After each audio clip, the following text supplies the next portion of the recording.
Hello everyone, here myself Ramesh Pal and you are watching your favorite YouTube channel Deep Vigyan Ganga. Please read the sentences carefully. अगर तुम परिश्रम करोगे तो सफल होगे। इसका ट्रांसलेशन होगा if you work hard you will be successful. If you work hard you will be successful. दूसरा सेंटेंस देखें, यदि मैं पक्षी होता तो तेरे पास उड़ाता। इसका सेंटेंस का ट्रांसलेशन होगा if you were a friend if I were a bird I would fly to you. If I were a bird I would fly to you. अगला देखें, यदि उसने कठिन परिश्रम किया होता तो सफल हुआ होता। इसका ट्रांसलेशन होगा if he had worked hard he would have been successful. Next, take अगर वर्षा हो तो छाता ले लो। Take an umbrella in case it rains. Take an umbrella in case it rains. Next, यदि तुम परिश्रम नहीं करोगे तो सफल नहीं होगे। Unless you work hard, you cannot be successful. Unless you work hard, you can not be successful. Next, यदि एक बार निर्णय करो तो उस पर डटे रहो। Once you take a decision stick to it. Once you take a decision stick to it. Next, मैं आपको 50 रुपये उधार दे सकता हूँ बशर्ते आप इसे समय पर लौटा दें। I can lend you 50 rupees provided that or on condition that or so long as you return it in time. Next, आप इसे चाहे पसंद करें या ना करें आपको इसे करना ही पड़ेगा। इसका ट्रांसलेशन होगा whether you like it or not you shall have do it. अगला देखें, तुम मुझे खून दो और मैं तुम्हें आज़ादी दूंगा। Give me blood and I will give you freedom. Next, यदि तुम अंग्रेजी सीखना चाहते हो तो इस पुस्तक को पढ़ो। If you want to learn English read this book. दोस्तों, आपने अभी तक देखा जो सेंटेंसेज आपने पढ़ा और उसमें किसी न किसी शर्त, किसी न किसी कंडीशन, किसी न किसी सपोजिशन मतलब कल्पना का बोध होता हो। ऐसे सेंटेंस जिसमें किसी शर्त का बोध हो, किसी क्या कहते हैं कल्पना का बोध हो, ऐसे सेंटेंसेस को हम कंडीशनल सेंटेंसेस कहते हैं। क्या कहते हैं इनको? हम कंडीशनल सेंटेंसेस कहते हैं। और कंडीशनल सेंटेंसेस के बारे में आज हम इस भी वीडियो के अंदर पढ़ेंगे। अगर आप मेरे चैनल पर नए हो तो हम आपसे यही आग्रह करेंगे कि आप मेरे चैनल को सब्सक्राइब कर लीजिए और वीडियो को लाइक कर दें। एक लाइक अवश्य कर दें। और अब वीडियो हो सकता है लंबी हो, लेकिन आपको बता दें कि आपकी जो टॉकिंग या स्पीकिंग इंग्लिश है इसमें बड़ी महत्वपूर्ण भूमिका अदा करेगी, या लिखने में भी आपकी बड़ी महत्वपूर्ण, अंग्रेजी सीखने में बहुत ही महत्वपूर्ण भूमिका अदा करेगी आपकी ये वीडियो। अगर आप इस वीडियो को अच्छी तरह से और ध्यानपूर्वक देखते हैं तो हम देखते हैं कि अब क्या है कंडीशनल सेंटेंसेस और ये कितने प्रकार के होते हैं हमारे कंडीशनल सेंटेंसेस। इन कंडीशनल सेंटेंसेस के बारे में हम देखेंगे और पढ़ेंगे। देखते हैं, इसमें सबसे पहले देखते हैं कंडीशनल सेंटेंस 3 प्रकार के होते हैं। एक होता है प्रोबेबल कंडीशन और या फिर ओपन कंडीशन कही जाती है। ऐसी कंडीशन जिसमें काम हो सकता है या नहीं भी हो सकता। जैसे यदि मैं दिल्ली जाऊंगा तो अपने भाई से मिलूंगा, ये कंडीशन ऐसी है कि जिसमें हो भी सकता है, नहीं। कंडीशन है कि मैं दिल्ली जाऊंगा, जा भी सकता हूँ, नहीं भी जा सकता हूँ। If I go to Delhi I shall meet my brother. अगर दूसरा सेंटेंस है कि यदि तुम्हें सरदर्द है तो आराम करो। क्या? If you have a headache क्या हो जाएगा? Take rest. और इस तरह के सेंटेंसेस को हम कहते हैं कौन सेंटेंसेस? Open condition. इसमें जो कंडीशन होती है बिल्कुल क्या होती है? ओपन होती है। दूसरी कंडीशन, इसमें जो सेंटेंसेस यूज किए जाते हैं इसमें इफ क्लॉज जो है प्रेजेंट इंडेफिनिट में यूज किया जाता है, जबकि अगला क्लास जो होता है, जो सबऑर्डिनेट क्लास होता है, वो आपका हमेशा फ्यूचर टेंस में या प्रेजेंट इंडेफिनिट टेंस में यूज किए जा सकते हैं। तो अगला आप देखते हैं इम्प्रोबेबल कंडीशन या unfulfilled condition of the present. Unfulfilled condition of the present कहने मतलब कि ऐसी कंडीशन जो प्रेजेंट में नहीं पूरी की जा सकती है। हाँ, संभव हो सकता है या बिल्कुल मुश्किल है उनको करना। जैसे कि यदि यहाँ भूत आ जाए, यदि यहाँ भूत आ जाए तो सब भाग खड़े होंगे। क्या हो जाएंगे? सब भाग खड़े होंगे।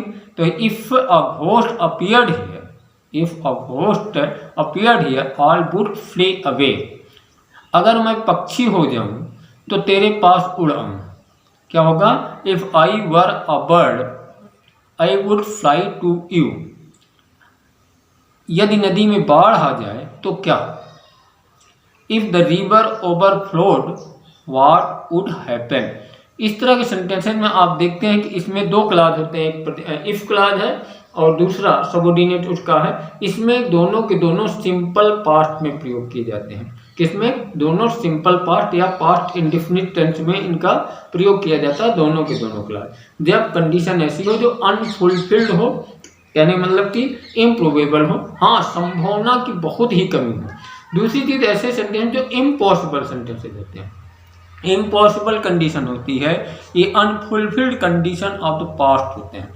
ये पास्ट में अनफुलफिल्ड रही हूँ, पूरी नहीं हुई हूँ। जैसे यदि मैं आगरा गया होता तो मैं ताजमहल देखा होता। If I had gone to Agra, if I had gone to Agra क्या होगा? I would have seen the Taj Mahal, I would have seen the Taj Mahal. अगर यदि चालक सावधान होता, यदि चालक सावधान होता तो दुर्घटना नहीं होती। If the driver had been careful the accident would not have happened, the accident would not have happened. अगर तुम एक कप कॉफी पीने के लिए नहीं रुकते तो क्या होता? तुम्हारी गाड़ी नहीं छूटती। If you had not stopped, if you had not stopped for coffee, किसके लिए? For coffee, you would not क्या होगा? You would not have missed the train. एक चीज ध्यान दें, इसमें दोनों सेंटेंस जो होते हैं पास्ट परफेक्ट टेंस में होते हैं। इसके अलावा कुछ कंडीशनल सेंटेंसेस के जो हम कंजंक्शंस हैं उनको देखेंगे आप। जैसे अनलेस है, अनलेस का प्रयोग कब करते हैं? जब एक काम हुआ तब तक नहीं हुआ, किसमें भी शर्त होती है। जैसे यदि तुम नहीं जाओगे, यदि तुम नहीं जाओगे तो मैं पुलिस को सूचित करूंगा। यदि तुम unless you go I will inform the police, unless you go I will inform the police. अगर तुम यह किताब नहीं पढ़ोगे तो तुम अंग्रेजी नहीं सीख सकते हो। अगर तुम यह किताब नहीं पढ़ोगे तो तुम अंग्रेजी नहीं सीख सकते हो। Unless you read this book, unless you read this book you can not learn English. इसके अलावा और भी आपके कंडीशनल सेंटेंसेस हैं, इनको आप देख सकते हैं। जैसे कि ऐसे सेंटेंस देखें, यूज इन केस का प्रयोग। किसका प्रयोग? इन केस का प्रयोग। जैसे यदि बिजली गुल हो जाए तो मोमबत्ती का प्रयोग करो। क्या करेंगे? इसमें कंडीशन जो होती है वो बाद में लिखी जाती है। जैसे if use the candle in case electricity fail, यदि बिजली गुल हो जाए। अगर वर्षा हो तो छाता ले लो। क्या होगा? Take an umbrella in case it rains, take the umbrella in case it rain. अगली देखें कि यदि एक वंश का प्रयोग कब करते हैं? यदि एक बार निर्णय करो, यदि एक बार निर्णय करो तो उस पर डटे रहो। तो क्या हो जाएगा? Once you take a decision stick to it, once you take a decision stick to it. यदि एक बार वायदा करो, यदि एक बार वायदा करो तो उसे निभाओ।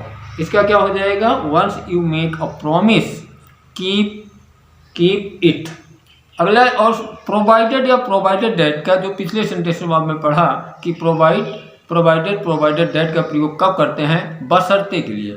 जैसे कि मैं आपको 50 रुपये उधार दे सकता हूँ बशर्ते आप 1 माह में लौटा दें। क्या हो जाएगा, in I can lend you 20 rupees provided या provided that you return it in a month. मैं इस बार आपको माफ़ कर सकता हूँ बशर्ते तुम गलती फिर ना करो। मैं तुम्हें इस बार माफ़ कर सकता हूँ बशर्ते ये गलती आप फिर ना करें। I can forgive you this time.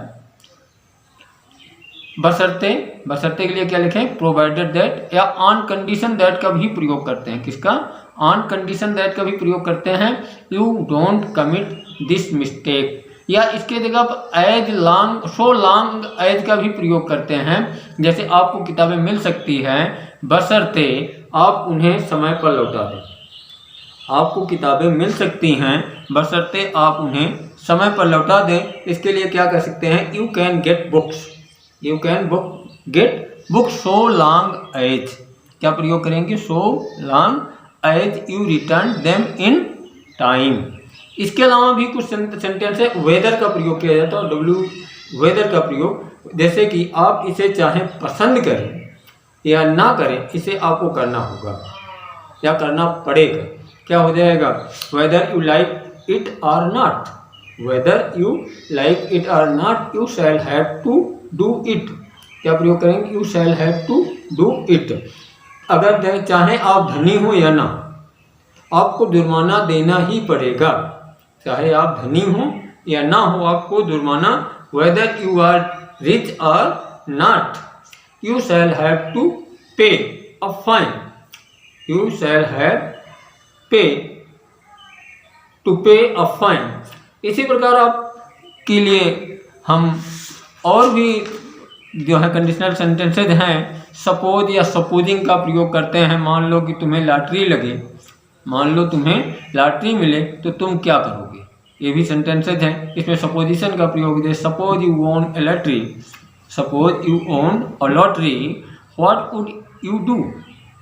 ठीक है।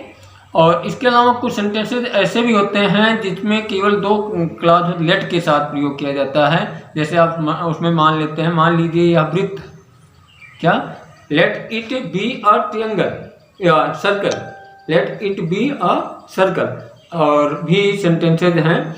और अपने कंडीशनल सेंटेंसेज के बारे में आपको मैंने जो जानकारी दी, अगर वीडियो आपको अच्छी लगी हो तो चैनल को सब्सक्राइब अवश्य कर देंगे।